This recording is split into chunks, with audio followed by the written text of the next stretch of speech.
Hi, my name is Clara, and in this video I want to explain to you what makes European organic baby formula so special.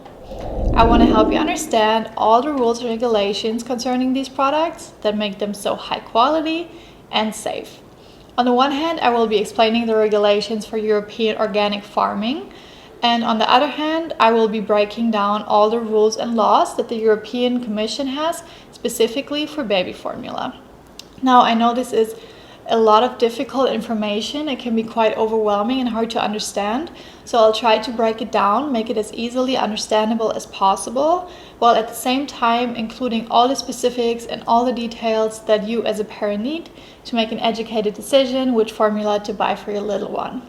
So let's not waste any time and get right into it.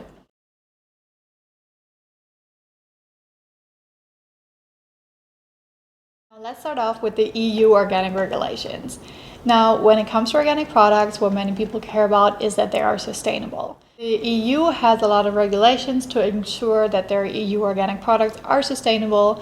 I'll just name a few. For example, farmers are supposed to treat energy and natural resources responsibly and maintain biodiversity as well as plant health. For example, through frequent crop rotations and preventing to have too much livestock, which would in turn lead to overgrazing the lands.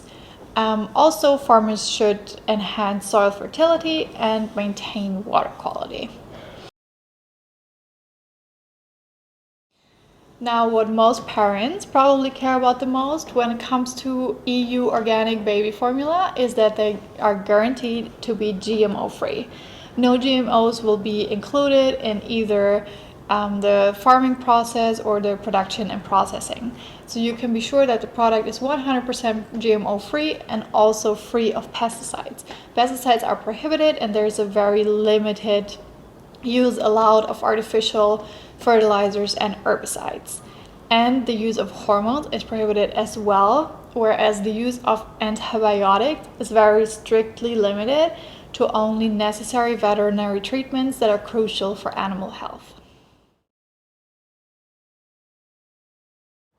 When it comes to animal welfare standards, the EU organic certification ensures that all animals are treated with respect and have living conditions appropriate to their species.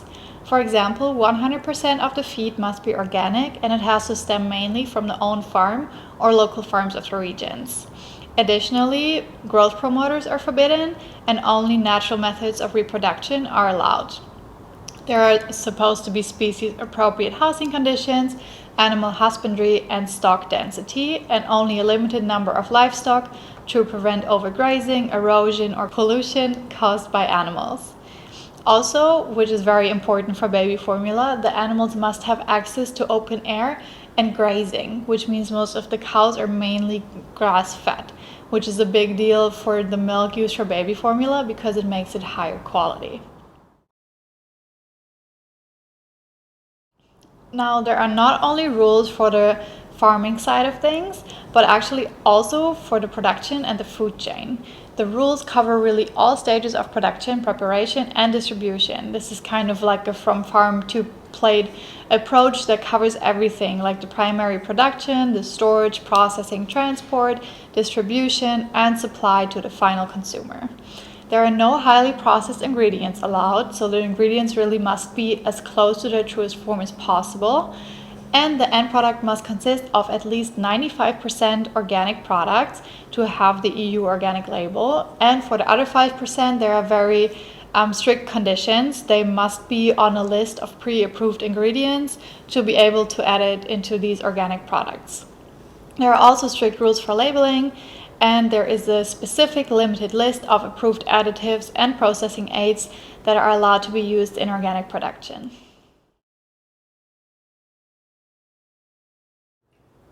Next to the EU organic label, there are also other organic certifications in Europe, like Demeter and Bioland. These are private European organic certifications that have even stricter regulations than EU organic does. They are actually among the strictest in the world. They require biodynamic farming, which means that the farm has to be self-sufficient. So for example, all fodder and fertilizer must stem from their own production, which is considered to be the most sustainable method of farming. Additionally, their standards exceed the conventional organic certification when it comes to animal welfare. For example, they forbid the painful dehorning of the cattle and shredding of chicks. They are also much stricter about the use of additives and flavors. Demeter only has a very, very short list of allowed additives, which includes only 13, and Bioland has a little longer list, but still very limited, which includes 25 pre-approved additives. For all organic products produced in the European Union, there's a strict system of control and enforcement in place. This means that all the rules and regulations that I have explained to you previously that apply to organic products have definitely been followed for the products that have the organic label. So if you purchase a product with the EU organic label, with the Demeter label, Bioland, or really any other European organic certification, you can be sure that these products are clean, they're safe, and they include no harmful ingredients which could potentially enter the product to the production process in non-organic production. Now, this is basically everything. This covers everything for the EU organic regulations, and we'll be moving on to the European Commission regulations for baby formula. However, if you have any more questions, if anything remains unclear, or if you just want some more detail, you can always email us and we will be giving you some more guidance. We will be explaining everything to you and giving you the clarification that you need.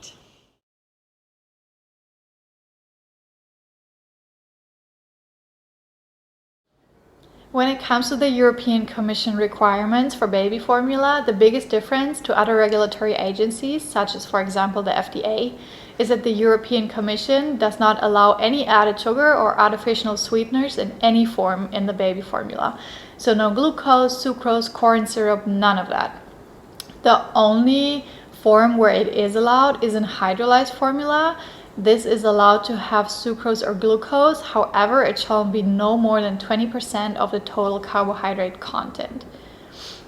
When it comes to carbs in general, a minimum of 32% of the carbohydrates in regular formula must be lactose. So baby formula is required to have 9 to 14 grams of carbs on 100 calories, and a minimum of 4.5 grams have to be lactose. This is a requirement that many other regulatory agencies also do not have. Now, these minimum levels only apply to regular milk-based formula, but not to soy-based formula or lactose-free formula. Another big difference that sets the European Commission regulations apart is that the addition of DHA is required. So let's get into the terms a little bit before we speak about the requirements.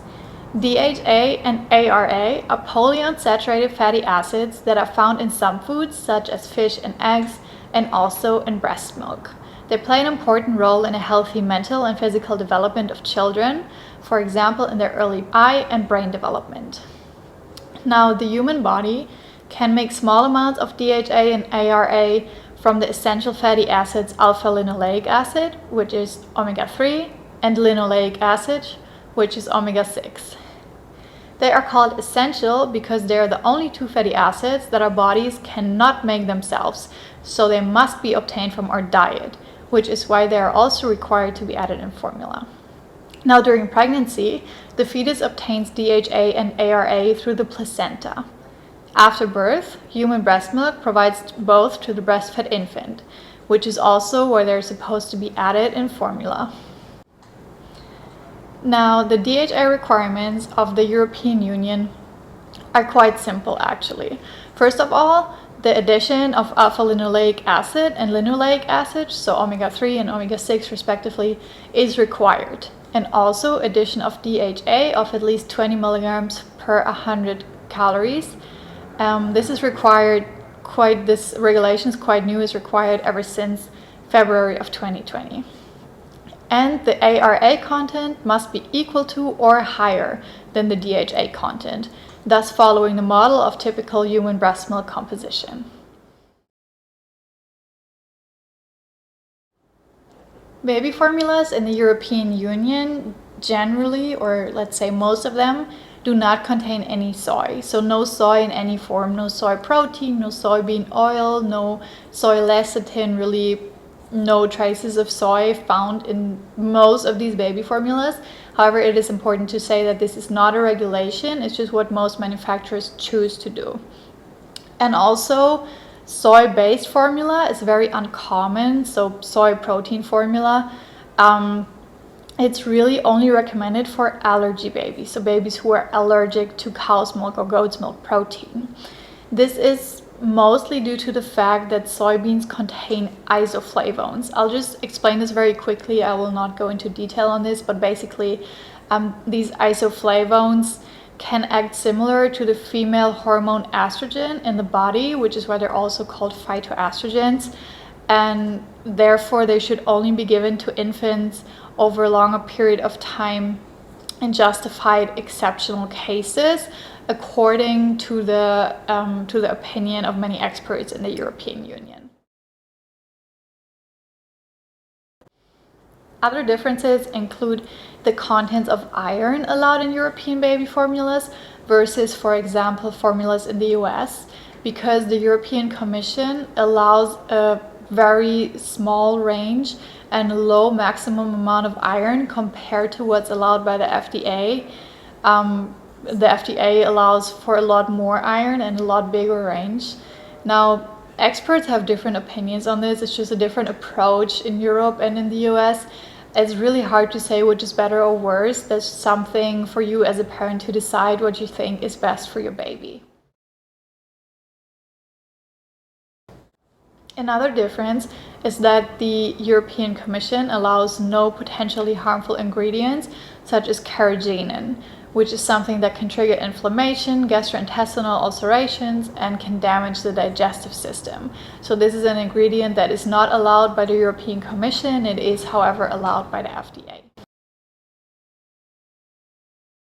And the European Commission prohibits any kind of levels of detectable pesticides, so no detectable levels of pesticides are allowed.